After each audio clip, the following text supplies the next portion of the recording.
Should be doing Yud Aleph Zion? Aleph Daled. Yud Aleph Daled. I put in the wrong thing. Okay. Oh, because that's the next one that you're doing. Okay. Just 1 minute, please.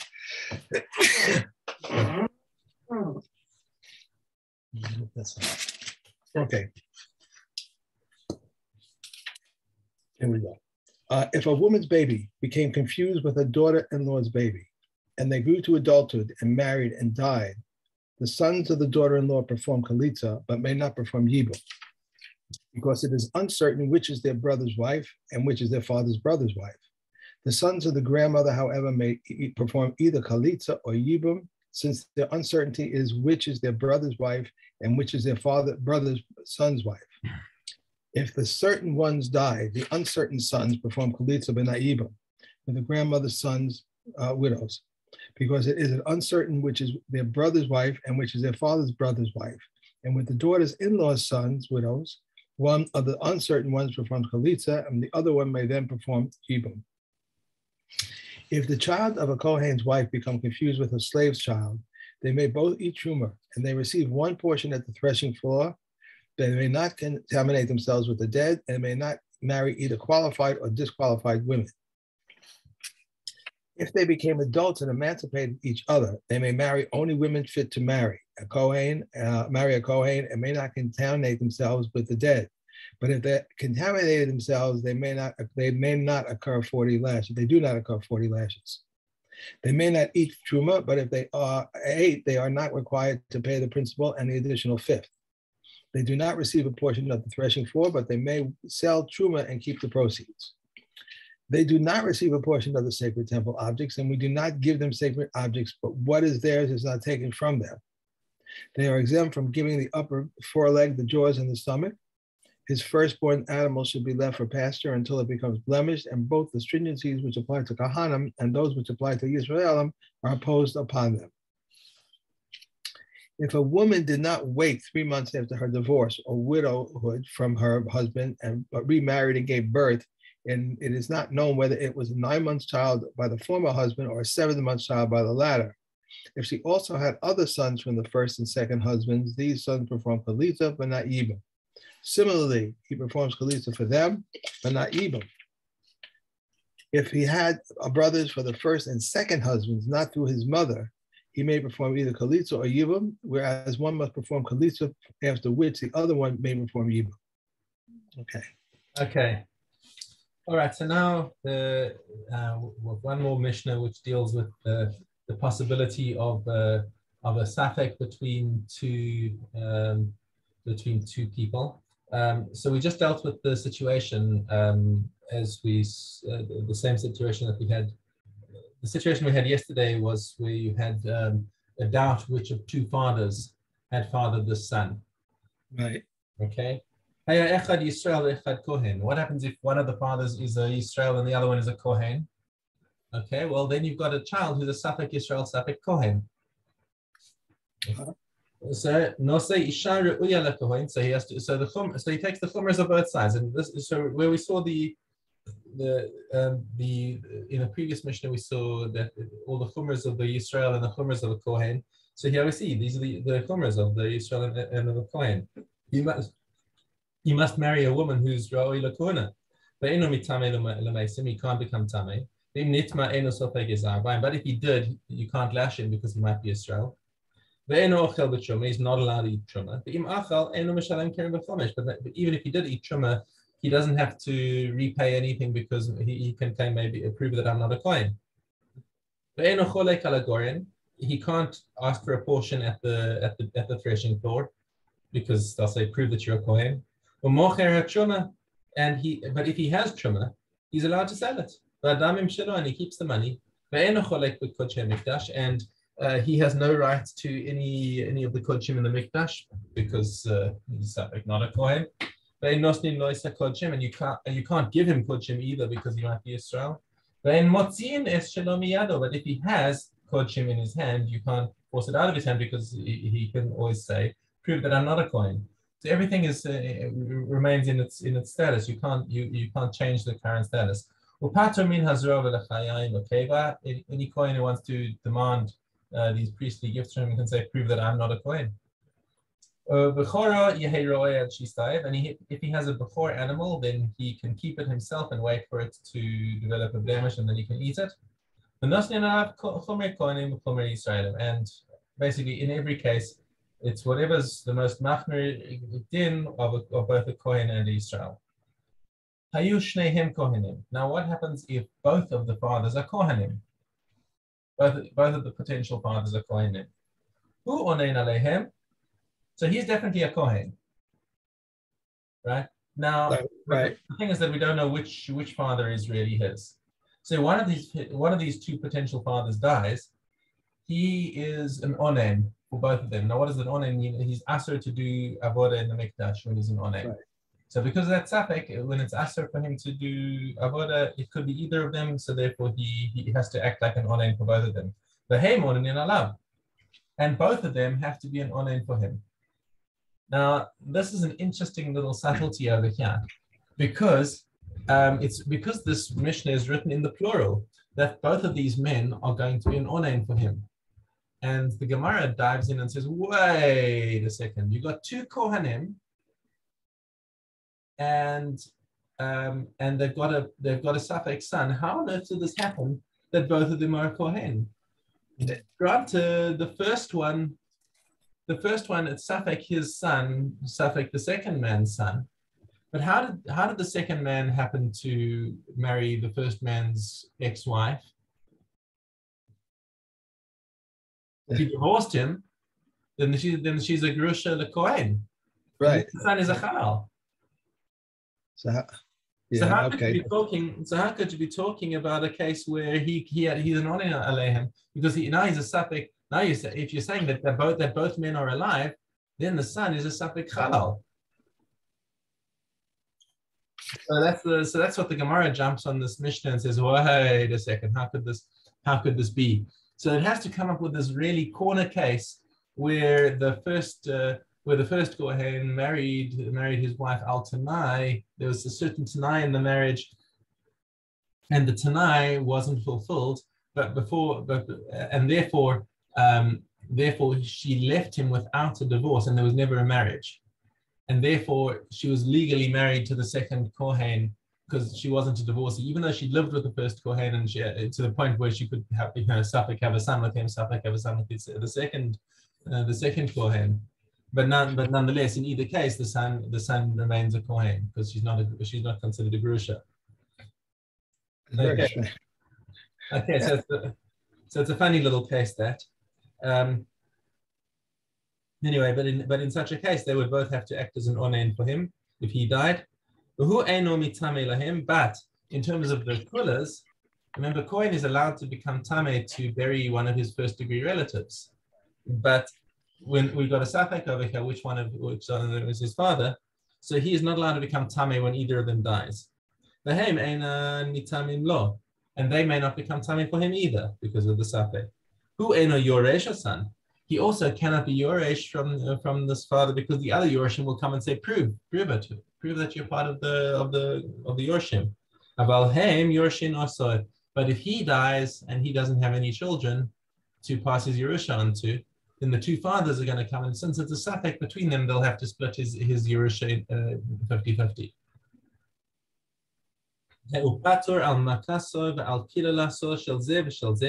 And if he hits either of these two potential fathers, he's patur from the death penalty, because if a man who strikes his father is liable to a death penalty. But if he hit them both in one go, then for sure, then he would be fine. Okay. And he's allowed to go up and serve with the mishmar of either of these two potential fathers. And he does not take a portion of the food, because because everyone else in the mishmar can say, prove that you're from our family. But if they were both in one mishmar, not el chelik echad, so that's his best case. is if both of the fathers are from the same Mishmar, because then he can definitely claim a portion of the portion. Okay. Now, can I ask you something completely different? What is behind you? Because every time you move, it looks like there's an animal. Yes, I see this. it's a monkey. Every day I see this animal. I said, "Oh, maybe it's a cat." I said, "No, it's not a cat. It's very strange." It's a stuffed monkey hanging from the attic window. It's pretty steady, but you don't move your head. But if you okay. Got a cat hanging from the window. All right. Okay. Very good base. Okay. So now we move into the subject of chalitza and the technicalities of a chalitza. Okay. Mitzvahs chalitza b'shlosha dayanim. So chalitza has to be done in front of 3 judges. Afilu shloshtan hediotas. It doesn't have to be 3 real judges. It could be like we do for Hataras Nadarim. We just have 3 regular guys who come together and can sit as a beis din. Okay. Chalza b'min'al. If she took off a shoe, chalitza sakasher. Now the lechatchila is a sandal. Is that it's meant to be a hard piece of leather with straps, and that's how the chalitza shoe is supposed to be done. But if it's a regular shoe, that's also okay, as long as it's a proper shoe made of leather. And pilin is a cloth shoe or made of wool or other kind of fabric. Okay, that's not a kosher shoe for chalitza. The sandal sheyesh lo akev kasher v'she'en lo akev pasul. It also must have a proper heel. Okay, that to be defined as a shoe. Umin ha'akuva ulamata chalitza sa kashera. So there's a gezeres hakasud that she's got to take it off his me'al raglo. It's got to come off his leg, his foot. That's good. Min ha'akuva ulamala. But if it's strapped up above his knee, chalitza sapasula, that's called that's not considered the right action. Chalitza is the main part of the chalitza is releasing the straps, and it has to be on his leg of the knee. Whereas it's right. That's not called me'al raglo. It's called it would have been called I'm not sure what the phrasing would have been otherwise, but it's a gezeres hakasud. Some explain that the Mishnah is coming to teach us also that if you have somebody who is an amputee, you have a Yevamos who's an amputee who's right, that if his leg has been amputated below the knee, and she does the chalitza from that point, that's a good chalitza. But if his legs have been amputated above the knee, then he can't do a chalitza. So what happens to the woman then? What happens to the woman then? A good question. It might be one of those cases where she simply has no etza other than maybe he can still do yibum with her. Mm-hmm. What he could do is he could do yibum with her and then divorce her. Right. Okay. All right. Okay. Okay. Mishna base chalza b'sandal she'eno shelo. Okay, so she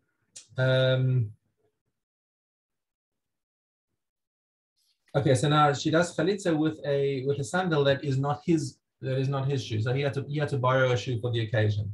Or b'sandal shel eitz, or if it's a shoe that's made out of wood, like a clog or something. Or b'shel small b'yamin, or if he's wearing a left shoe on his right foot. Chalitza sakashera. But diavad, this is still okay. It seems like it should be his shoe. It should be leather, not wood, and he should be wearing it on the right foot. Chalza b'gadol shehu yachol lahalecho or b'katan shehu chofes rov raglo. Right, if the shoe is too big for him, but he could still walk around with, even though it's flopping a little bit, he could still walk around in it. Or if it's a small shoe that still at least covers the majority of his foot, chalitza sakashera, okay, still okay. Chalitza balayla, chalitza sakashera. If it should be done by day, but if it was done by night, says Tanakama, it's kosher. Rabbi Eliezer posel. Rabbi Eliezer says no, and the halacha here follows Rabbi Eliezer. The small chalitza psula, if she did chalitza on his left foot instead of on his right foot, that is possible. Rabbi Eliezer machshir, but here Rabbi Eliezer is makil, and the halacha here is not like Rabbi Eliezer. So in both cases where there's machlokes with Rabbi Eliezer in our Mishnah, the halacha goes the chumrah. Okie doke. That's our new Mishnah for today.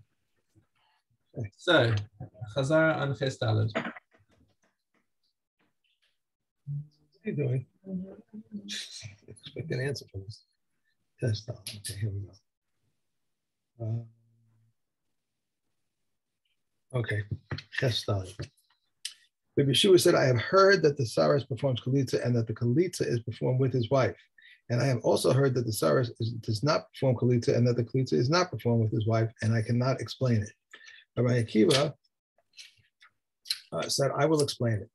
The person rendered a Saras by an act of a man, performs Chalitza, and Chalitza is performed with his wife because he had a period of suitability. The congenital Saras does not perform Chalitza, and Chalitza is not performed with his wife because he had no period of suitability. If Eliezer says, not so. Rather, the congenital Saras performs Chalitza, and Chalitza is performed with his wife, since he may be cured. The person rendered by Saras an act of man does not perform Chalitza, and Chalitza is not performed with his wife, since he cannot be cured. Rabbi Yeshua ben Bisera testified about Ben Megusis, who lived in Yerushalayim, who was a person rendered a Saras by an act of man, and Yibam was performed with his wife, supporting Rabbi Akiva's statement. The Saras does not perform Chalitza or Yibam. Similarly, the Alonis does not perform Chalitza, nor is maybe she's taken in Yibam. The Saras who performed Chalitza with his Yevamos, it did not prohibit her. If he cohabitated with her, he prohibited her because it was an illicit cohabitation. Similarly, with an Alonis, if the brothers performed Chalitza with her, they did not prohibit her. If they cohabitated with her, they prohibited her because cohabitation with her is illicit. A congenital Saras who was a Kohen who married a daughter of a Yisrael, entitles her to eat Truma. Rabbi Yossi and Rabbi Shimon say an androgynous Kohen who married the daughter of a Yisrael entitles her to eat Truma. Rabbi Yehuda says that a Tumtum who was opened and found to be a male cannot perform Chalitza since he is considered a Saras. The androgen may marry but not be co-taken in marriage, and Rabbi Eliezer says cohabitation with the androgen is punishable by storing as with a male. Okay. When it says that someone who was opened, what does that mean, opened? It means that whatever, there was some surgery done to the tumtum, because the tumtum, his sexual signs are covered. Right. So you can't tell whether he's male or female. So they guess did a little surgery and found something resembling a male organ inside. A little painful. Okay, Moed Katan Gimel Aleph. These people may cut their hair during Kol HaMoed. One who arrived from abroad, was released from captivity, left prison, or the excommunication whose ban was lifted by the Chachamim. Similarly, one who applied to a sage and had been released from his vow, the Nazir or the Metzora, who returns from a state of contamination to a state of purity. And these people may launder their clothing during Kol HaMoed. One who has arrived from abroad, was released from captivity, left prison, or the excommunicate whose ban was lifted by sages. Similarly, one who applied to a sage and was released from his vow. Hand towels, barber's cloths, and bath towels may also be laundered. Zavos, menstruant women who have given birth, and all who return from a state of contamination to a state of purity, these are permitted to launder their clothing, and all others are forbidden. And these documents may be written during Kol HaMoed. Instruments of betrothal, divorces, receipts, testaments, gifts, prosbulim, evaluation documents, support documents, Chalitza certificates, refusals, selection contracts, court edicts, and government documents. Yama, Aleph Daled.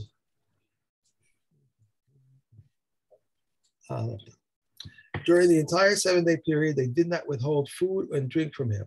But on the eve of Yom Kippur, toward nightfall, they did not let him eat much because food induces sleep. The sages of the court put him in the custody of the sages of the priesthood, who took him to the of Tina's family's upper chamber, adored him, and took their leave of him and went their way. They said to him, "My Lord Kohen Gadol, we are emissaries of the court, and you are our emissary and the emissary of the court. We adore you by him who domiciled his name in this house, that you will not change anything at all that we have told you." He would turn aside and weep, and they would turn aside and weep. If he was a scholar, he lectured, and if not, scholars would lecture before him. If he was accustomed to read scriptures, he would read, but if not, they would read to him. And from what did they read to him? From Ezra, and from Chronicles. Zechariah ben Kavuto says, many times I have read before him from Daniel.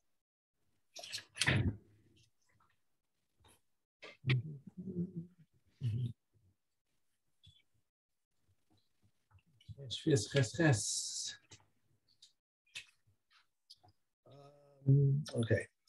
One may not buy slaves, land, or impure animals with 7-year proceeds. And if he did, he must eat for his equivalent. One may not bring bird offerings of men or women who suffered a flux, or bird offerings of women after childbirth, both with 7-year proceeds. And if one did, one may eat for its equivalent. One may not anoint vessels with 7-year oil, and if he did, he must eat for its equivalent. If a hide has been smeared with 7-year oil, Reb Eliezer says it must be burnt. But the Chachamim say he must eat for its equivalent. And they said before Rebbe Akiva, Reb Eliezer used to say, a hide which was been smeared with 7-year oil must be burnt. And he said to them, be silent. I will not tell you what Reb Eliezer said about this. If a bath has been heated with 7-year straw or stubble, one is permitted to wash in it. Hold on, I think you skipped one. You Mishna Yud. Yes, I did. Okay. If his hide been, no, I'm sorry. He also said before him, Reb Eliezer used to say, one who eats bread of the Kuthians is like one who eats pork. He said to them, be silent. I will not tell you what Reb Eliezer said.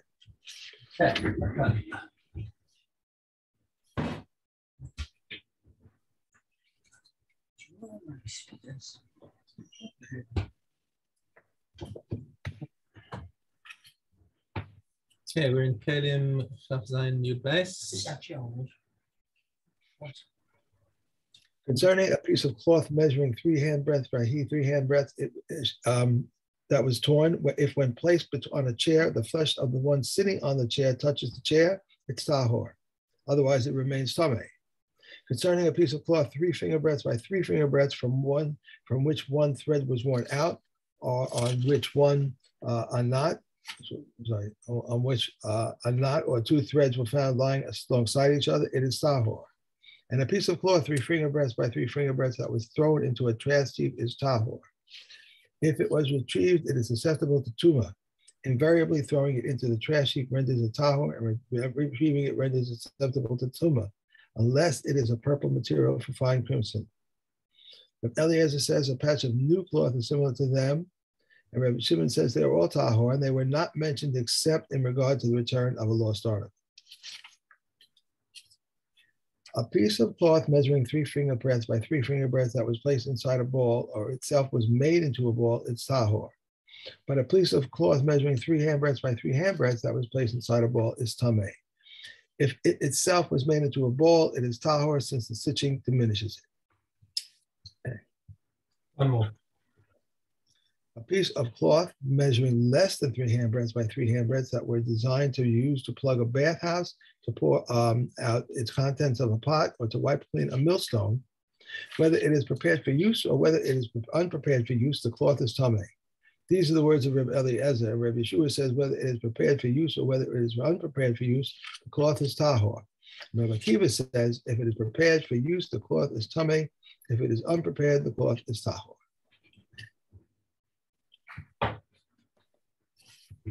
Okay, Shavuos. Okay. Hey, if someone said to him, you stole my ox, and he replied, I did not steal it, to which he said, I adore you, and he replied, Amen, he is liable. But if he replied, I stole it, but I did not slaughter it, and I did not sell it, to which he said, I adore you, and he replied, Amen, he's exempt. If he said, your ox killed my ox, and he replied, I did not kill it, to which he said, I adore you, and he replied, Amen, he's liable. But if you claimed your ox killed my slave, and he replied, I did not kill him, I adore you, and he replied, Amen, he's exempt. The reason is because even if he had admitted it, he would have been pater because Amod Knas is pater. All of these cases are a knas, where it's a fixed amount. Okay. If someone said to him, you injured and wounded me, and he replied, I did not injure you or wound you, to which he said, I adore you, and he replied, Amen, he is liable. But if his slave said to him, you knocked out my tooth and you blinded my eye, and he replied, I did not knock it out, or I did not blind it, to which he said, I adore you, and he replied, Amen, he is exempt. This is the rule. Whoever pays by his own admission is liable, but whoever does not pay by his own admission is exempt.